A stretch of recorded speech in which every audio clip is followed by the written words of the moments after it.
PUC प्रथम वर्ष के सभी छात्रों का आज की नई कक्षा में स्वागत है। आप सभी को मकर संक्रांति की हार्दिक शुभकामनाएं देते हुए आज की कक्षा का आरंभ करेंगे। आज हम पढ़ने जा रहे हैं मध्ययुगीन काव्य तुलसीदास। तुलसीदास के दोहे हम आज पढ़ेंगे। कबीरदास को भी हमने पढ़ा है और तुलसीदास को जानने का नया अवसर हमारे पास है। आप में से कई लोगों ने तुलसीदास को 10वीं कक्षा में भी पढ़ा होगा। कुछ नए दोहे यहाँ हम आज पढ़ेंगे। सबसे पहले कवि परिचय। महाकवि तुलसीदास जी का जन्म सन 1532 में हुआ था। वे राम भक्ति शाखा के सर्वश्रेष्ठ संत कवि माने जाते हैं। तुलसीदास जी के आराध्य देव श्री रामचंद्र थे और लोकमंगल भावना आपके काव्य का सिद्धांत रहा। आपने अन्यान्य काव्य शैलियों का प्रयोग करते हुए कई रचनाएं हिंदी साहित्य जगत को समर्पित की। तुलसीदास जी सर्वश्रेष्ठ संत कवियों में से माने जाते हैं हिंदी साहित्य में। और जिस तरह से हमने कबीरदास जी के बारे में पढ़ा कि कबीरदास एक सगुण उपासक थे, वे भी राम भक्त ही माने जाते हैं, पर वो निर्गुण शाखा के कवि माने जाते हैं। दोनों भी राम भक्त ही हैं, पर दोनों में अंतर सगुण और निर्गुण भक्ति का है। तो रामचरितमानस जैसी एक बहुत बड़ी रचना का श्रेय तुलसीदास जी को जाता है। रामचरितमानस जो राम के जीवन पर आधारित है। विनय पत्रिका, कवितावली, गीतावली, जानकी मंगल और दोहावली आपकी श्रेष्ठ रचनाएं मानी जाती हैं। तो तुलसीदास जी ने रची हुई रचनाओं के नाम मैंने पढ़े। सबसे श्रेष्ठ है रामचरितमानस।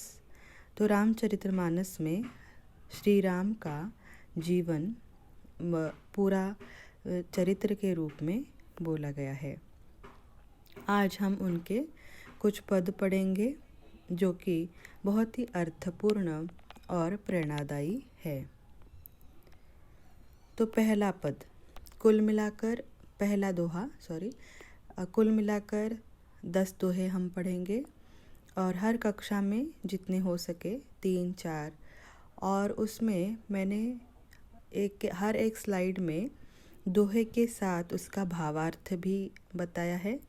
और यही भावार्थ जो है आप ससंदर्भ भाव स्पष्टीकरण के लिए भी लिख सकते हैं, और अगर आपके प्रश्न के उत्तरों में से इस किसी भावार्थ का उपयोग होता है तो आप उसे भी लिख सकते हैं। तो स्लाइड के रूप में जो दोहा दिया है उसका भावार्थ भी नीचे दिया गया है। तो विथ एक्सप्लेनेशन ये आज से हम पढ़ेंगे।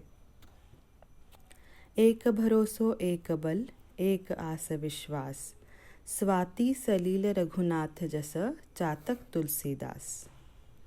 तो यहाँ पर एक भरोसो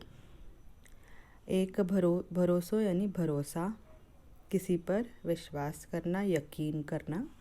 एक बल, बल का अर्थ है शक्ति। एक आस यानी आशा, होप, विश्वास है ना, ट्रस्ट करना। स्वाति सलील रघुनाथ जस, स्वाति सलील यानी स्वाति नाम का नक्षत्र होता है। भारतीय संस्कृति के अनुसार जो ऋतु होते हैं उनमें कुछ नक्षत्र होते हैं और उन नक्षत्रों के अनुसार हम दिन को आंकते हैं, दिन या समय कह लीजिए। और सलील यानी क्या है, मोती। तो यहाँ पर इससे रिलेटेड जो भी दोहे में है वो मैं आगे भावार्थ में बता ही रही हूँ। जस यानी क्या, जैसे चातक तुलसीदास। चातक यानी एक पक्षी है और तुलसीदास कहते हैं जैसे चातक पक्षी भी इस स्वाति की बूंद की राह देखता रहता है, वैसे एक भक्त भी होता है। अब हम दोहा पढ़ेंगे, दोहे का अर्थ देखेंगे। प्रस्तुत दोहे में तुलसीदास एक तत्व की भक्ति का महत्व बताते हुए कहते हैं, वह राम के भक्त है, उनका भरोसा यानी विश्वास, बल यानी शक्ति, आस यानी आशा और विश्वास सब कुछ श्री राम ही है। और तुलसीदास अपने आप को चातक नामक पक्षी के समान कहते हैं, जो पक्षी बारिश के समय गिरने वाली स्वाति नक्षत्र की बूंदों की राह देखता है। वह उसी बूंद से अपनी प्यास बुझाता है। अर्थात तुलसीदास जी को भी अपने राम पर ही भरोसा है, किसी और पर नहीं। तो यहाँ पर अर्थ क्या है? एक भरोसो एक बल। जैसे कि हम जानते हैं हमारी भारतीय संस्कृति में हम बहुत सारे मूर्तियों की पूजा करते हैं। कई बार हमारी भक्ति जो है एक भगवान से दूसरे भगवान की ओर चलती जाती है। जैसे कि हम सोमवार को अलग, मंगलवार को अलग, बुधवार को अलग।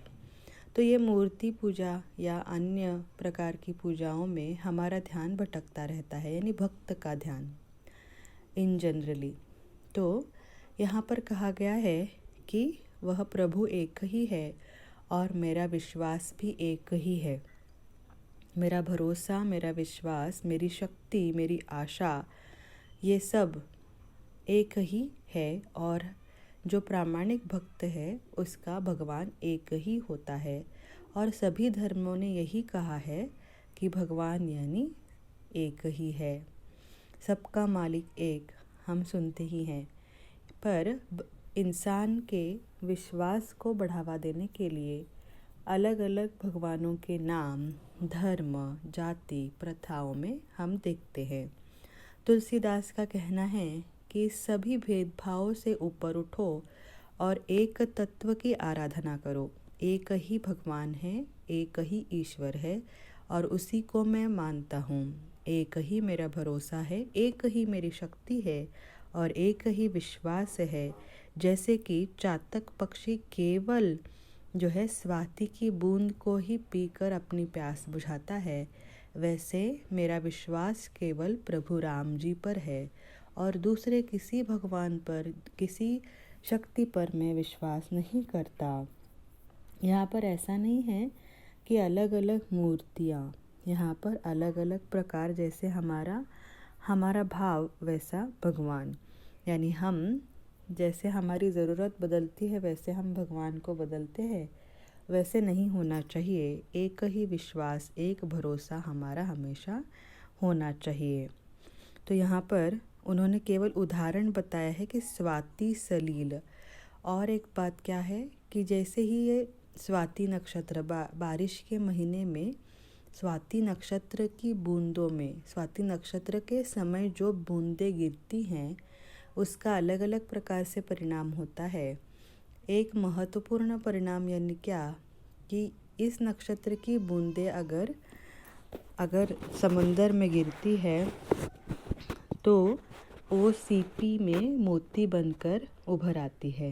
यानी जो पर्ल हमें मिलता है, कहा जाता है कि वो शेल उस समय ओपन रहता है और वो बूंद जो है स्वाति नक्षत्र की उसमें गिरती है और मोती बनता है, ऐसे कहा जाता है।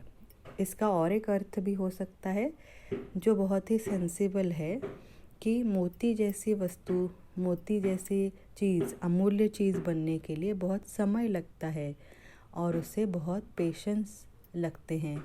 ये बात भी बोली गई होगी, यानी अमूल्य वस्तुएं बनने के लिए जो है समय लगता है और बहुत सारी सुंदर चीज़ें हमें जो दिखती है वो बहुत आघातों के साथ बनी होती है। जैसे कि हीरे को बहुत ज़्यादा तराशने के बाद वो बनता है। तो इस तरह से भगवान एक ही है, बहुत ही अमूल्य है और हमारा विश्वास भी एक ही होना चाहिए। तुलसीदास एक भक्ति के बारे में बोलते हैं, एक तत्व की भक्ति के बारे में बोलते हैं। एक तत्व यानी क्या?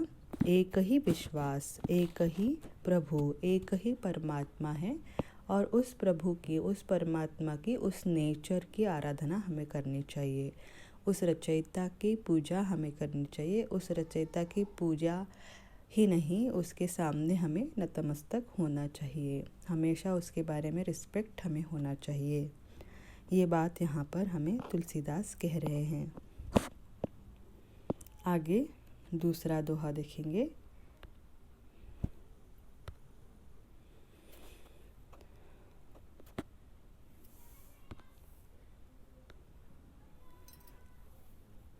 तुलसी संत सुअंबतरु फली फलहि परहेत, इतते ये पाहन हनत उतते वे फल देत। प्रस्तुत दोहे में तुलसीदास कहते हैं, संत का स्वभाव कैसा होता है। सुअंब, सुअंब यानी मीठा आम, तरु यानी पेड़, फूली फलही यानी फूलना फलहा, परहेत यानी दूसरों के हित के लिए, हेत यानी हित, दूसरों की अच्छाई, पर यानी दूसरा। इतते ये पाहन हनत, इतते यानी जितने, जितने पाहन, पाहन का अर्थ है पत्थर, हनत का अर्थ है मारना, उतते वे फल देत, उतने वो फल देता है। तुलसीदास कहते हैं कि संतों का स्वभाव कैसा होता है। संतों के स्वभाव के बारे में वो वर्णन करते हुए कह रहे हैं, संत का स्वभाव आम के पेड़ के समान होता है। लोग आम के पेड़ पर पत्थर मारकर आम तोड़ते हैं और उसके बदले आम का पेड़ उन्हें मीठे मीठे आम ही देता है। तो संत का स्वभाव भी वैसा ही है।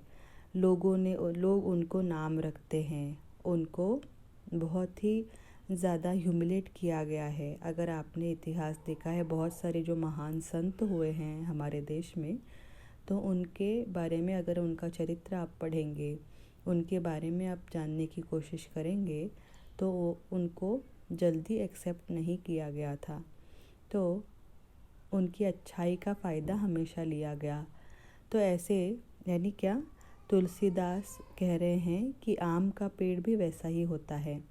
उसका स्वभाव कैसा होता है कि आम के पेड़ को हमारी ज़रूरत के लिए हम पत्थर मारते हैं, पर आम का पेड़ देता है मीठे फल। वो उल्टा हमें पत्थर नहीं मारता है, या जो पत्थर हमने फेंके हैं वही वो वापस नहीं हमारी तरफ फेंकता। वो हमारे तरफ वापस क्या फेंकता है, मीठे मीठे आम, जिससे कि हम खाकर बहुत ही खुश होते हैं।